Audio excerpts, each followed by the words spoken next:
তবে অবশ্যই শহীদ একটা কথা বলতে হয়, আমাদের ছাত্ররা যখন বাড়ি থেকে মাদ্রাসায় আসে তখন দেখা যায় তাদের পোশাকের মধ্যে ময়লা, তাদের হাতের মধ্যে ময়লা।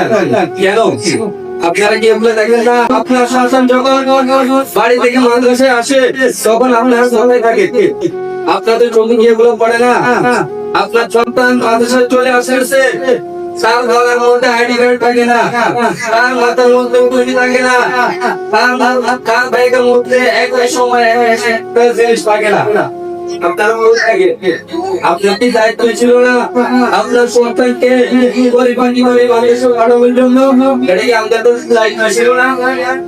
আমি একটা কথা চিন্তা করতে পারি, আজকে যদি আমরা সন্তানকে সুন্দরভাবে কেয়ার করেন, যত্নের একদম আদর্শ সন্তান হিসেবে করে তুলতে পারে, ইনশাআল্লাহ আমরা জোরভাবে বলতে পারি আপনি যখন বৃদ্ধ হয়ে যাবে আপনাকে কখনো কোনো ব্যবসা টাকা লাগবে না, আপনি যখন বৃদ্ধ হয়ে যাবে আপনাকে কখনো অন্য টাকা লাগবে না, আপনি যখন বৃদ্ধ হয়ে যাবে আপনাকে আর টাকা লাগবে না। আপনার এই চুক্ত শিশুকে আপনার তখন যত্ন নিবে ইনশাআল্লাহ। আমি তো আপনাদের বসিরাম কোম্পানি তাদের সব পড়াশোনা করছি। আমি যখন বাড়ি থেকে মাদ্রাসায় আসতাম তার একদিন আগে আমার আম্মা আমার সমস্ত কাপড় চোপড় ধুয়ে আমার ব্যাগের মধ্যে রেডি করে রাখতো।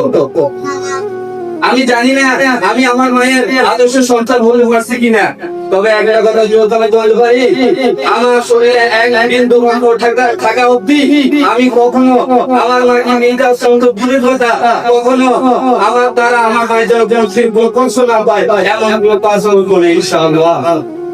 আপনারা দোয়া করবেন। আসলে আমাদের ছাত্রদের যে একটা অবস্থা আপনারা করবেন, ছাত্রদের একটু যত্ন নিবেন, আপনারাই তো মা, আপনারাই তো নিবেন। আমি আমার আলোচনা এখানে শেষ করলাম। আলহামদুলিল্লাহি রাব্বিল আলামিন।